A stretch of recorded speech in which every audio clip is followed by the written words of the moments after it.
எல்லாம் வல்ல சபரிமலை சுவாமி ஐயப்பனுடைய அளப்பெரும் திருவிழா துணை கொண்டு அகில இலங்கை சபரிமலை சாஸ்தாபடத்தினால் நடத்தப்படுகின்ற 34வது ஆண்டு தீர்த்தோற்சவத்திலே இன்றைய தினம் சுவாமி ஐயப்பனுக்கு தீர்த்தமாடப்பட்டு சகல மாலை அணிந்த சுவாமிகளுக்கும் ஐயப்பனுடைய அந்த அபிஷேக தீர்த்தத்தை அவர்களுடைய சிரசிலே வைத்து தீர்த்தமாடுகின்றதாகிய சிறப்பு சாஸ்தாபடத்தில் மட்டுமே உள்ளது. அந்த சிறப்பான தீர்த்தோற்சவம் இன்றைய தினம் சிறப்பாக நிறைவேறிக் கொண்டிருக்கிறது.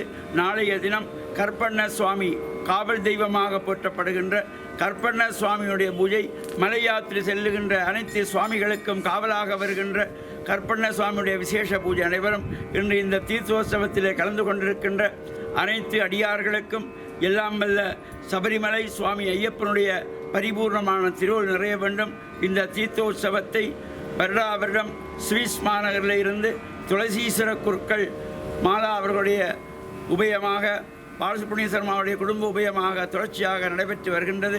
இந்த 34வது ஆண்டு தீர்த்தோற்சவத்தை உலகெங்கும் வாழுகின்ற இந்துக்கள் அனைவரும் அறிகின்ற வகையிலே ஒளிபரப்பு செய்கின்ற லங்காஸ்ரீ தமிழ்வின் இணையதள நேயர்கள் அனைவருக்கும் லங்காஸ்ரீ ஸ்தாபனத்தாருக்கும் ஐயப்பனுடைய திருவருள் கிடைக்க வேண்டும் என்று பிரார்த்தித்துக் கொள்கிறோம். சுவாமியே